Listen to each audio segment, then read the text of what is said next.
Edit Billionaire humiliated single dad. Seconds later, their $1 billion deal collapsed.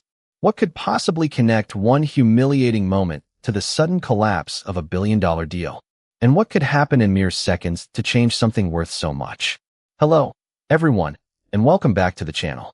If you enjoy powerful stories about dignity, respect, second chances, and unexpected turns, please subscribe and turn on notifications so you never miss a new story. Thank you for spending your time with us and for continuing to support this community. Before we begin, tell us in the comments, do you believe humiliating someone can sometimes carry a greater price than anyone expects? Now, settle in, stay with us, and follow closely as we step into a story where one moment is about to change everything. Do not sign that. Daniel Hayes spoke quietly, but the words stopped William Grant's silver fountain pen less than an inch above the final signature line. 30 executives turned toward the far end of the walnut conference table. Victoria Bennett did not. Not immediately. She remained seated beneath the cold white lights of Bennett Aeronautics' 61st floor boardroom, Manhattan spread behind her through walls of glass, while a $1 billion acquisition waited open between two companies. "Excuse me," Victoria finally asked. Daniel stood beside the technical advisors, wearing a modest navy jacket over a plain button-down shirt, his worn leather case resting near his shoes. Grant Aerospace had brought him in that morning as an outside technical consultant for one final independent review. Victoria had expected someone polished, credentialed, impressive. Daniel looked like a father who had stopped at a school drop-off before coming to work. Marcus Reed, Bennett Aeronautics Chief Financial Officer, leaned back in his chair. "This is Grant's expert." A few executives smiled. "Apparently. You cannot be serious." Daniel did not react. The ventilation system hummed overhead. Far below, yellow taxis moved through Manhattan like tiny pieces on a board. Two silver pens rested beside hundreds of pages representing months of negotiations, legal reviews, projections, and promises. Victoria folded her hands. "Mr. Hayes, our engineering teams have reviewed this acquisition repeatedly. I know. Our attorneys reviewed it. I know. And you believe everyone missed something?" Daniel looked at the contract. Page 47. Marcus gave a short laugh. "We are delaying $1 billion signing because an outside consultant discovered a page number." Daniel's expression remained calm. "Read it." Victoria's eyes narrowed. "You have been in this building for less than 3 hours. 2 hours and 40 minutes. And that makes you more qualified than the people who spent 6 months building this deal." "No. Then what exactly are you trying to prove?" Daniel met her eyes. "Nothing." That answer irritated her more than arrogance would have. Victoria turned toward William Grant. "William, we are wasting time." Daniel reached for his leather case. "Then sign it." The room shifted. Marcus smiled as though the matter were settled. Daniel lifted the case, then added, "But read page 47 first." William slowly lowered his pen. Victoria exhaled. "You really expect us to stop because you said so?" "No, ma'am." Daniel's voice never rose. "I expect you to read." Silence replaced the laughter. William opened the agreement and began turning pages. 43, 44, 45. The soft whisper of paper suddenly seemed louder than the city beyond the glass. 46, 47. William stopped. His eyes moved across a newly inserted technical exception and liability limitation. He read the paragraph once. Then again. Marcus leaned forward. "William, that language has already been reviewed." William ignored him. "Who inserted this revision?" Nobody answered. Victoria looked toward Marcus. "Marcus, it is standard protection." Daniel remained still.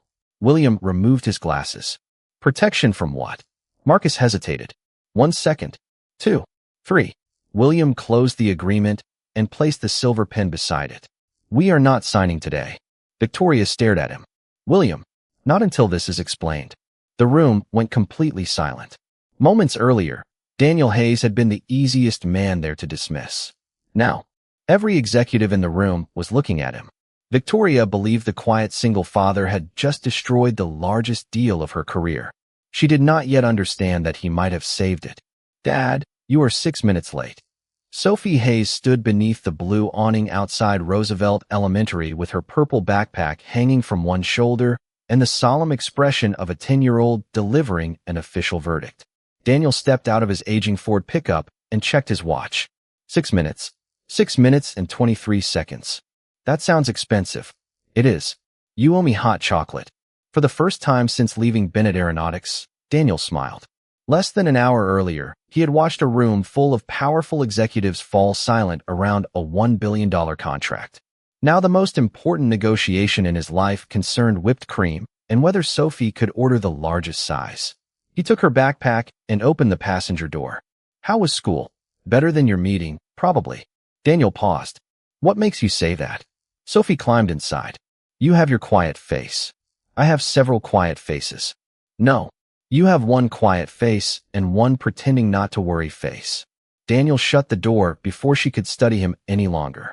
The pickup started on the second turn of the key, and they headed west, leaving Manhattan's glass towers behind for neighborhood streets, small grocery stores, brick houses, and the modest New Jersey suburb Daniel called home. By 6:30, macaroni and cheese steamed on the kitchen table while Sophie worked through a page of fractions. Daniel opened the refrigerator and noticed an envelope beneath a Statue of Liberty magnet. Final notice. The electric bill was overdue. He quietly slid a grocery coupon over the red letters. Dad. Yeah. 3/4 plus 1/8. 7/8. Sophie frowned. You did not even look. I am mysterious. You are old. I am 40. Exactly. Daniel laughed and carried 2 plates to the table. The house was only about 1,100 square feet, with worn hardwood floors, a furnace that complained every winter, and a garage crowded with tools Daniel refused to throw away. Nothing inside suggested that he had spent the morning reviewing technology attached to a billion-dollar acquisition. There were no corporate awards on the walls, no framed patents, no photographs with executives. Only Sophie's school pictures, a faded family photograph of 3 smiling faces, and ordinary evidence of a life built carefully after loss. After dinner, Sophie carried her plate to the sink. Are we okay? Daniel looked up. Why would you ask that? Because you hide bills when you are worried. His eyes moved toward the refrigerator. Children noticed the truths adults tried hardest to disguise. We are okay. Promise. Promise. They had groceries. The mortgage was paid for the month. Daniel had consulting work scheduled. Enough was not abundance, but he had learned years ago that abundance and happiness were not the same thing. Later, after Sophie was asleep, Daniel stepped into the garage and switched on the fluorescent light above his workbench. He opened the worn leather case from the meeting and removed his technical notes. His phone vibrated. Unknown number. He ignored it. It rang again. Daniel answered. Hayes. A woman's voice came through, controlled but unmistakable. This is Victoria Bennett. Daniel looked at the clock. It is late. I need 5 minutes. You have 2. Silence. Then Victoria asked, how did you know what was hidden on page 47?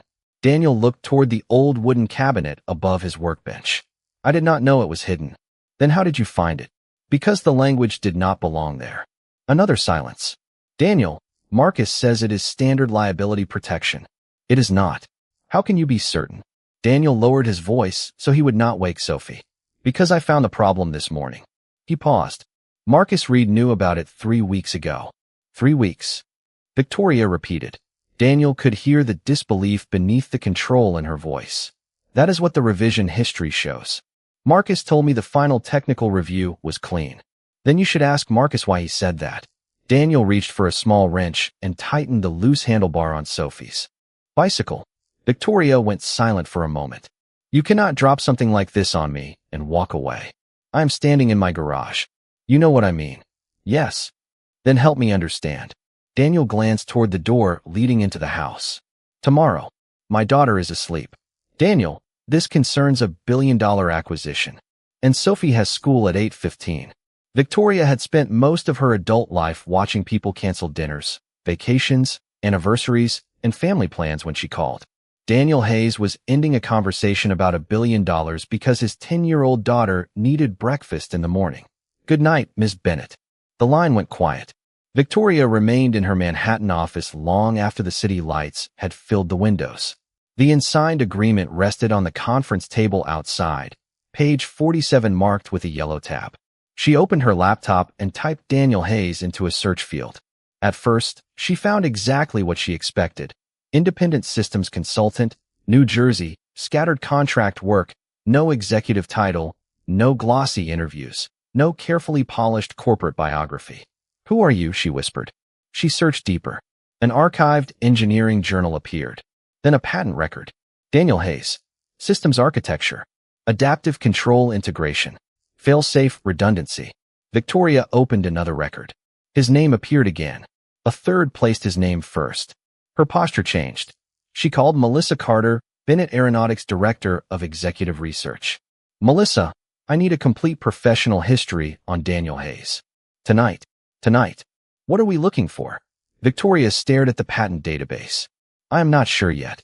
40 minutes later, an encrypted file appeared in her inbox. Victoria opened it beside a cup of coffee that had gone cold.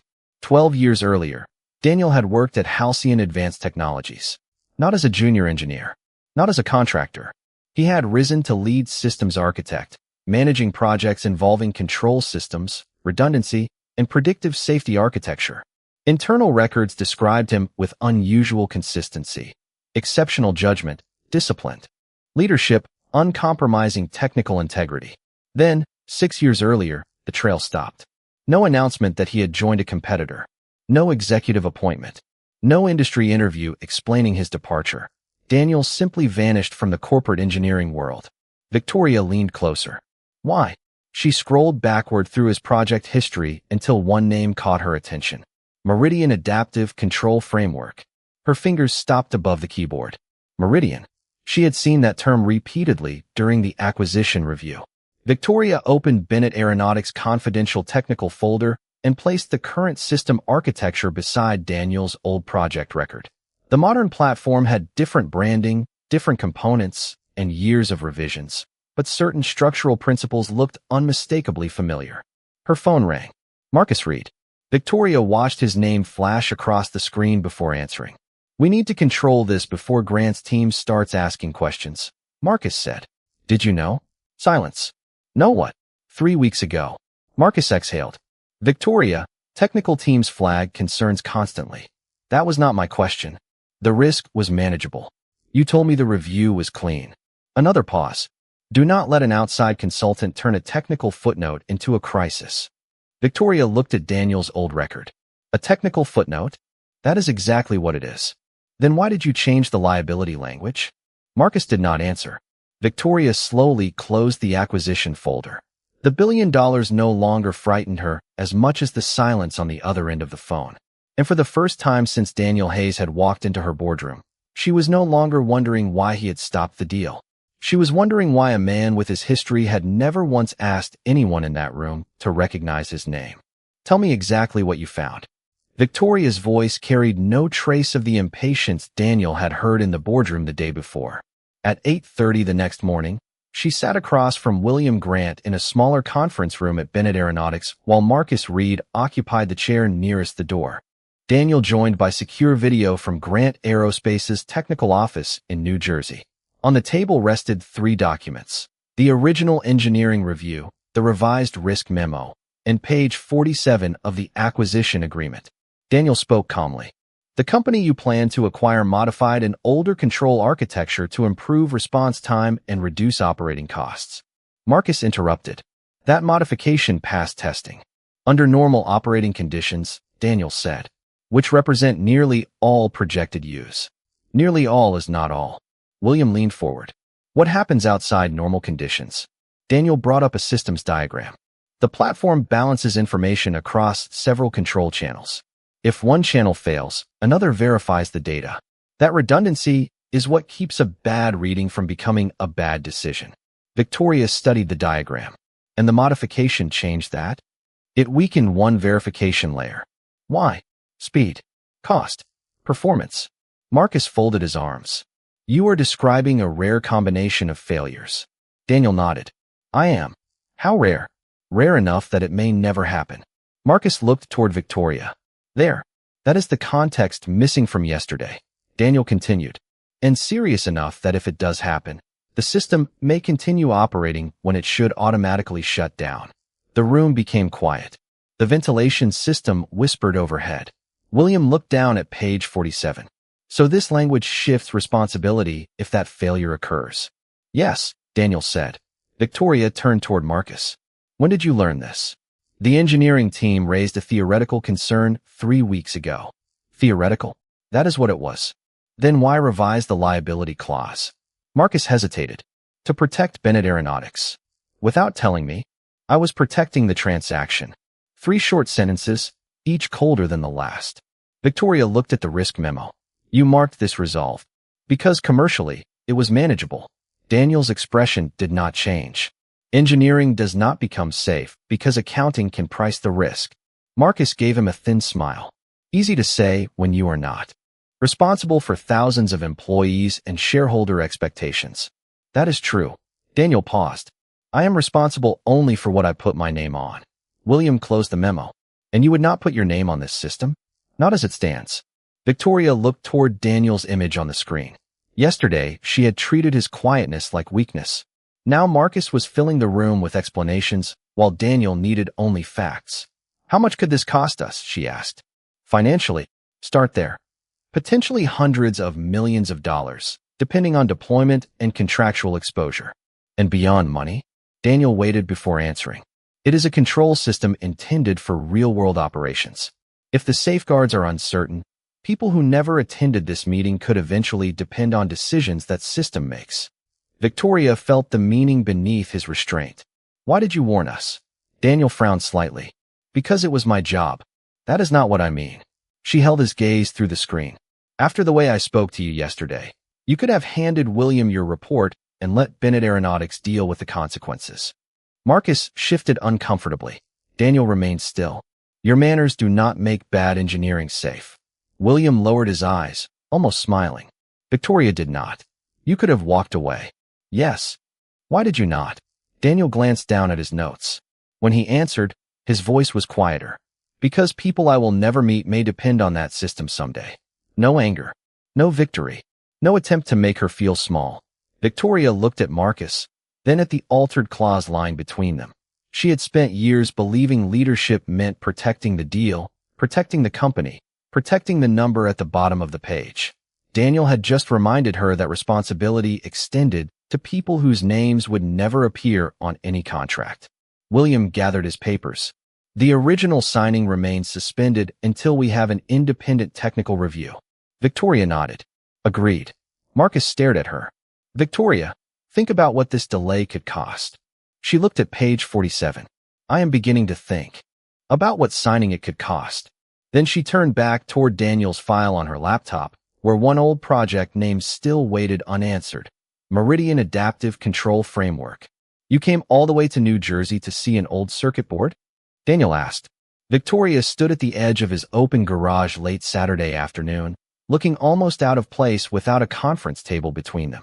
She wore a simple charcoal coat over a white blouse, and for once there was no assistant beside her, no legal team waiting nearby, no polished boardroom protecting her from an uncomfortable conversation.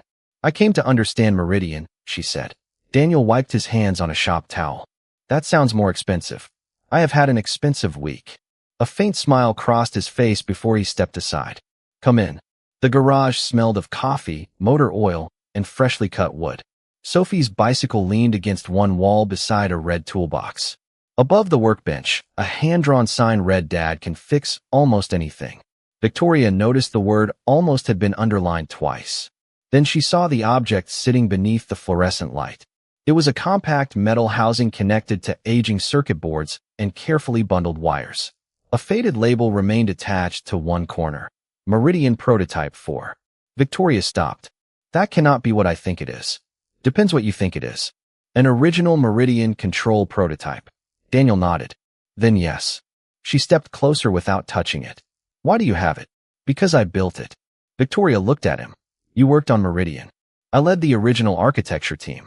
Your records never said that clearly. Corporate records have a talent for remembering companies better than people.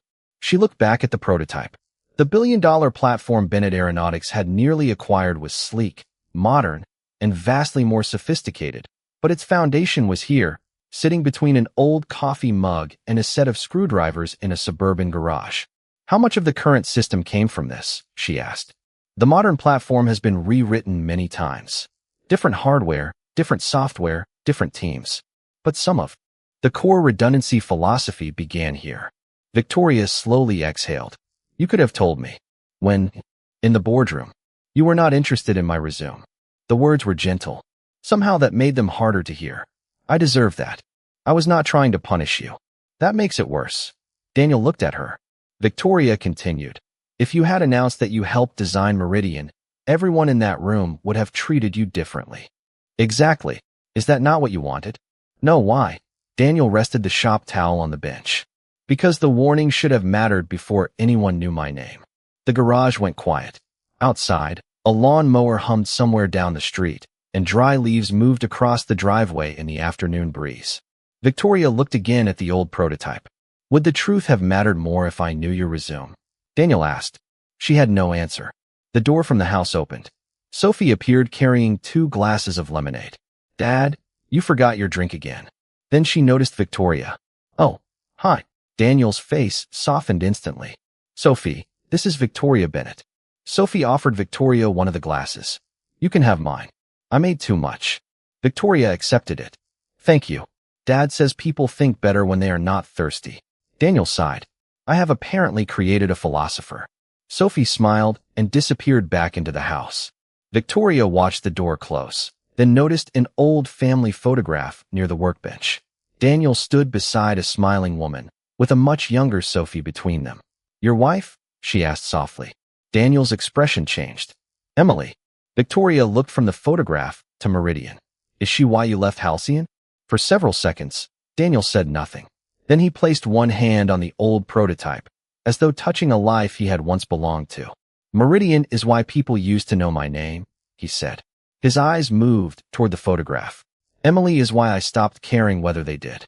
6 years ago, Halcyon offered me everything I thought I wanted. Daniel's voice was quiet as he looked at the old photograph beside his workbench. Victoria remained still, the glass of lemonade cool between her hands. Late afternoon sunlight stretched across the garage floor, catching the edges of Meridian Prototype 4 and the worn tools surrounding it. What did they offer? She asked. Vice President of Advanced Systems. A large salary. Stock options. My own division. You turned it down? Not at first. Daniel picked up the photograph. Emily was smiling into the camera, one arm around him, the other around a 4-year-old Sophie. The offer came the same week Emily learned she was sick. Victoria lowered her voice. I am sorry. Daniel nodded. At first, we believed we could manage everything. Treatment appointments. Work. School. Life. I kept telling myself I could be a husband, a father, and the man Halcyon expected me to be. He gave a small, distant smile. I became very good at answering emails in hospital waiting rooms. Victoria said nothing. One night, I came home after Sophie was asleep. Emily was sitting at the kitchen table. She asked me one question. Daniel paused. She said, when Sophie remembers this year, do you want her to remember your laptop or your face? The garage seemed to grow quieter. Somewhere outside, a dog barked once, then the neighborhood settled again. What did you do? Victoria asked. The next morning, I resigned. Just like that. Daniel looked at her. Nothing important happens just like that. It only looks that way from the outside. Victoria absorbed the words. How much time did Emily have? 11 months.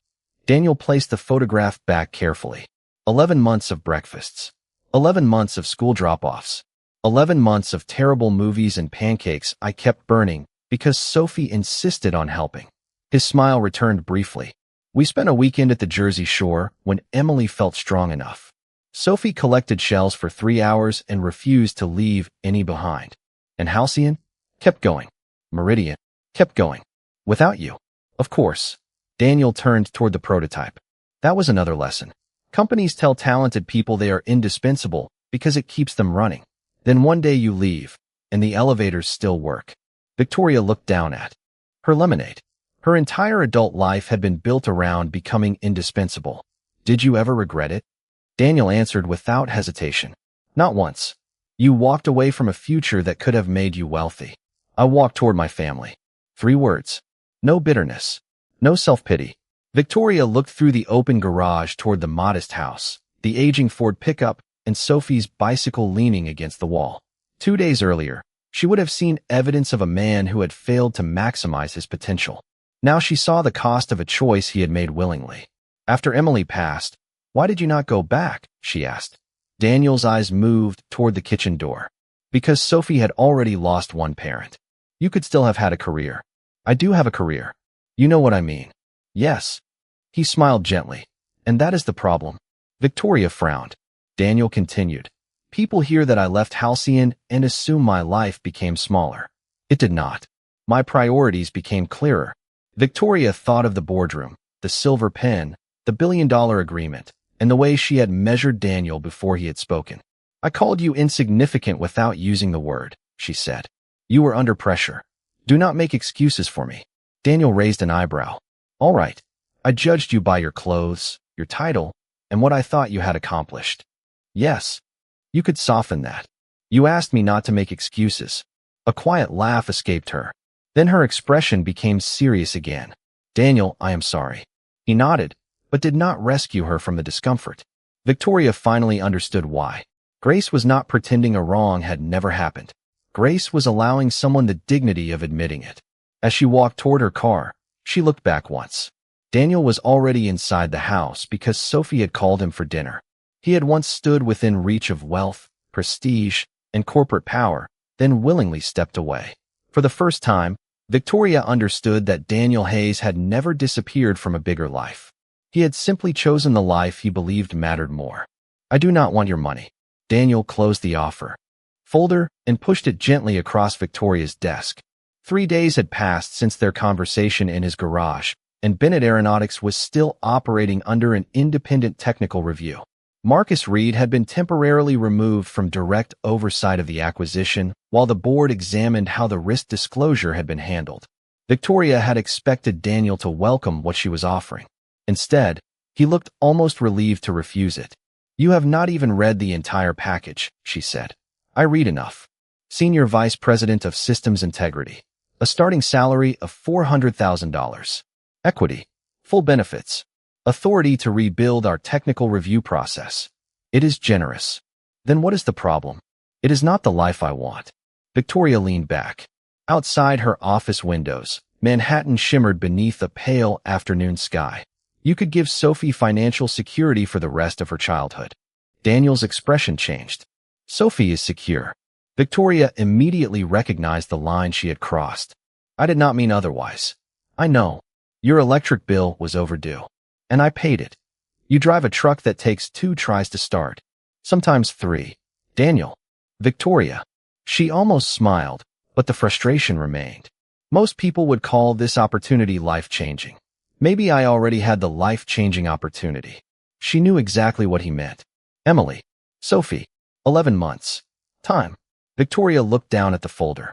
"Then tell me what you want." Daniel turned toward the glass wall beside her office. In the hallway, an administrative assistant hurried past carrying files while 2 executives continued their conversation without acknowledging her. Farther down, a maintenance worker replaced a light panel above the elevators. Daniel nodded toward them. "That." Victoria followed his gaze. "What about them?" "When I walked into your boardroom, you decided what I was worth before you knew anything about me." She did not defend herself. "Yes. Then you discovered the patents. Meridian. Halcyon. Suddenly, I became interesting." "That is fair." "It should not be." Victoria looked back at him. Daniel's voice remained quiet. "What if there were no patents? What if I really were just the maintenance worker you thought had wandered into the wrong room? Would I have deserved less dignity? No. What if I had never designed anything valuable? No. What if I had nothing your company needed?" Victoria answered more softly. "No." Daniel nodded. "That is what I want." "What?" "Respect the next person before you know what they are worth." The words settled between them. No accusation. No victory. Just truth. Victoria folded her hands. "Then I owe you an apology that has nothing to do with Meridian." Daniel waited. "I am sorry for humiliating you. Not because you turned out to be brilliant. Not because William Grant respects you. Not because you found a problem my own executives failed to disclose.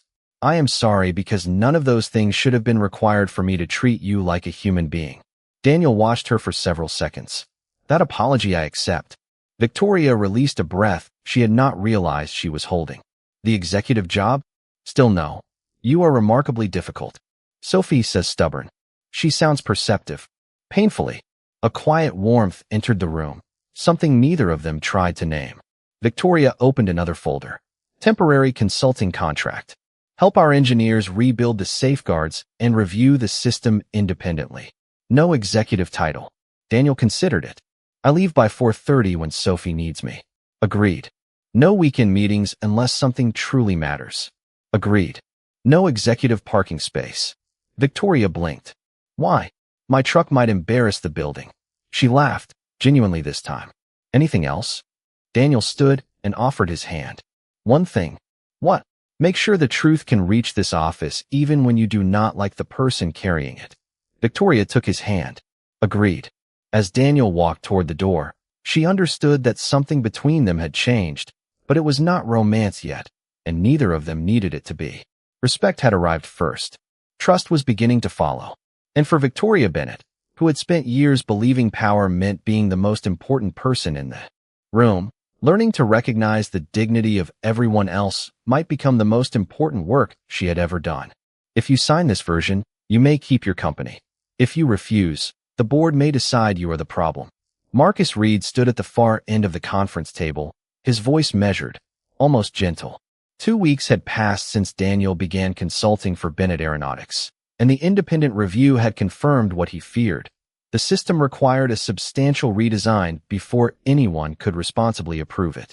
Marcus had been removed from acquisition oversight, but as chief financial officer, he still had allies on the board, and now they were gathered around the same walnut table where the original signing had collapsed. Outside, rain streaked the Manhattan windows. Inside, another silver pen waited beside a revised agreement. Grant Aerospace is willing to reconsider, Marcus said. We have stronger indemnification, expanded insurance coverage, and financial protections. Daniel sat beside the engineering director. None of those repair the system. Marcus glanced at him. We are discussing corporate risk. So am I. No. You are discussing engineering purity. Daniel remained calm. A safeguard either works or it does not. Marcus turned to Victoria. This is exactly the problem. We are allowing one consultant to redefine an entire transaction. Victoria looked at Daniel. He offered no nod, no signal, no attempt to make the decision for her. She understood why. 2 weeks earlier, she had followed confidence because it sounded like certainty.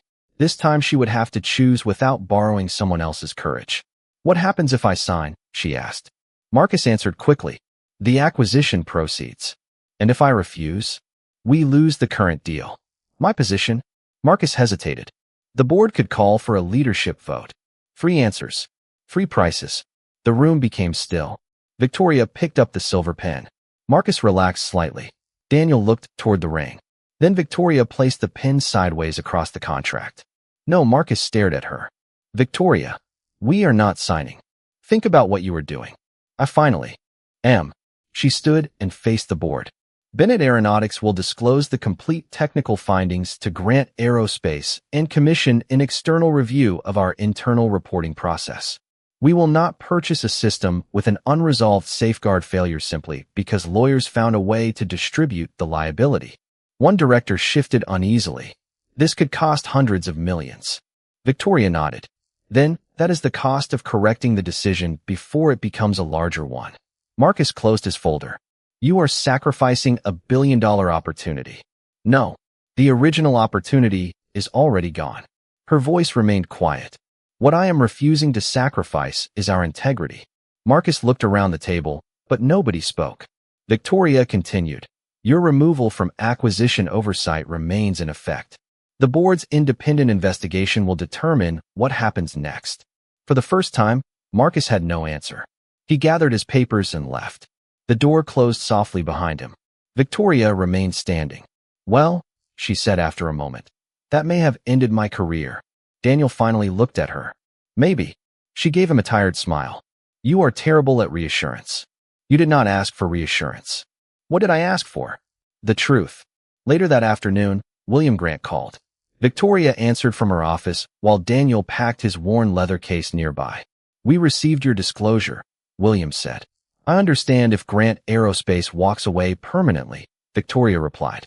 We are walking away from the original transaction. She closed her eyes briefly. Understood. But we are not walking away from Bennett Aeronautics. Victoria opened her eyes. What does that mean? Fix the architecture. Restore the safeguards. Complete independent testing. If the results hold, we can discuss an entirely new agreement. Why give us another chance? William paused. Because mistakes tell me less about a company than what its leaders do after the truth becomes expensive. The call ended. Daniel lifted his case. I have to pick up Sophie. Victoria glanced at the silver pen still lying across the unsigned agreement. The first time it had rested on that table, she believed power meant being important enough to use it. Now she understood something quieter. Sometimes character was measured by having every reason to sign and still possessing the dignity to put the pen down. Miss Bennett, I saved you a seat. Sophie Hayes waved from the third row of the Roosevelt Elementary Auditorium, her smile bright beneath paper stars hanging from the ceiling. Victoria stopped just inside the doorway. For months had passed since she placed the silver pen across the unsigned agreement. For months of redesigns, independent testing, difficult board meetings, and decisions that cost Bennett Aeronautics money before restoring something harder to measure: trust. The investigation confirmed that Marcus Reed had concealed the seriousness of the engineering concern, and he resigned soon afterward. The board voted to keep Victoria as chief executive officer, though the decision was not unanimous. Daniel remained exactly what he had promised to be, an independent consultant who arrived early, spoke plainly, and left by 4:30 whenever Sophie needed him. Under his guidance, Bennett's engineers restored the redundancy safeguards Meridian had originally been designed around. 3 weeks earlier, Grant Aerospace signed an entirely new agreement built on full disclosure, independent verification, and different terms. The original transaction was gone. What replaced it had been earned differently. Yet standing inside a crowded elementary school auditorium, Victoria found that none of those accomplishments felt as important as the empty folding chair beside Daniel. You came, he said. Sophie invited me. Sophie invited our mail carrier to Thanksgiving last year. Did he come? He brought pie. Victoria smiled and sat beside him. No assistant accompanied her. No executive schedule waited in her hand. Around them, parents whispered, teachers hurried between rows, and children disappeared behind a blue curtain while someone struggled with a microphone that squealed twice. It was ordinary, wonderfully ordinary. Sophie leaned across Daniel. Did Dad tell you I have a solo? He did. Did he tell you he is nervous? Victoria looked at Daniel. He left that part out. I am not nervous. Sophie raised an eyebrow. Your quiet face says otherwise. Daniel sighed. I have created a monster. Sophie giggled and hurried backstage. The lights dimmed. When the children entered, Daniel became completely still. Victoria watched him watching his daughter. She remembered the man she had first seen in the boardroom. Modest jacket, worn leather case. No title she considered important. She had measured him using the smallest ruler she possessed. Status, money, appearance. Then she discovered his patents and respected his intelligence. She learned about Emily and respected his sacrifice. She watched him protect strangers who would never know his name and finally understood his character. But Daniel's greatest lesson had been simpler than all of that. None of those discoveries should have been necessary for dignity. Sophie stepped toward the microphone. Her eyes found Daniel first, then Victoria. She smiled. Daniel smiled back. The song began, clear and slightly nervous, and for several minutes nobody in the room cared about acquisitions, stock prices, executive titles, or billion-dollar decisions. When it ended, Daniel stood first. Victoria stood beside him. Sophie's face lit up beneath the stage lights. Later, families filled the hallway with conversation and laughter. Sophie hurried ahead to show her teacher something, leaving Daniel and Victoria walking slowly behind. Victoria glanced back toward the auditorium. Funny. What? $1 billion could not buy me that seat. Daniel looked at her. Good thing it was not for sale. She laughed softly. For months ago, I would have hated that answer. Progress. Slow progress. The durable kind usually is.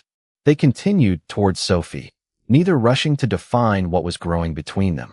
Some second chances arrived quietly. Some affection began with respect. Some forms of grace asked for nothing more than the courage to become different from who you had been.